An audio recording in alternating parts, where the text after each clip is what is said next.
Hai penghuni ruang tengah, gimana kabar kalian? Tentunya baik-baik saja kan? Di masa kini tidak ada larangan bagi para penggosip, wanita atau laki-laki bebas membicarakan aib seseorang. Namun di zaman Eropa kuno ada semacam hukuman sadis bagi mereka yang hobi bergosip. Namanya adalah Skaldsbreidel. Mekanisme hukuman ini sungguh sangat sadis, yakni memakaikan semacam pengekang kepala yang di beberapa bagiannya terdapat bagian menusuk kulit. Meskipun tampak enteng pada praktiknya, alat ini sangat menyakitkan.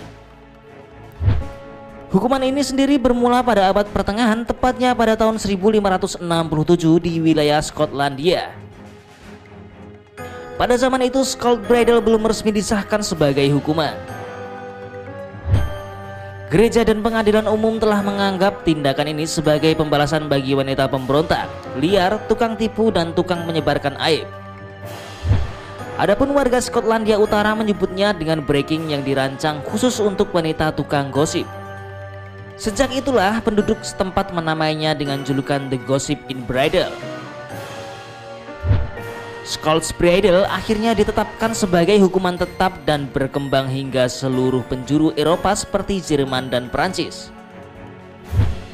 Adapun dari beberapa kasus tertentu, ada kondisi yang memungkinkan bahwa hukuman ini tidak berlaku bagi wanita yang memiliki kelainan jiwa dan berstatus janda ataupun lanjut usia. Sehingga seiring berkembangnya zaman, hukuman ini dihentikan sampai akhir tahun 1856. Saat ini Skaldsbreidel yang menjadi alat sadis bagi wanita tukang gosip itu akhirnya disimpan di Markises Museum Berlin, Jerman. Meskipun sudah tak lagi digunakan, tetapi tampilan Skaldsbreidel seolah mengingatkan kita untuk senantiasa menjaga mulut dan tidak membicarakan aib seseorang.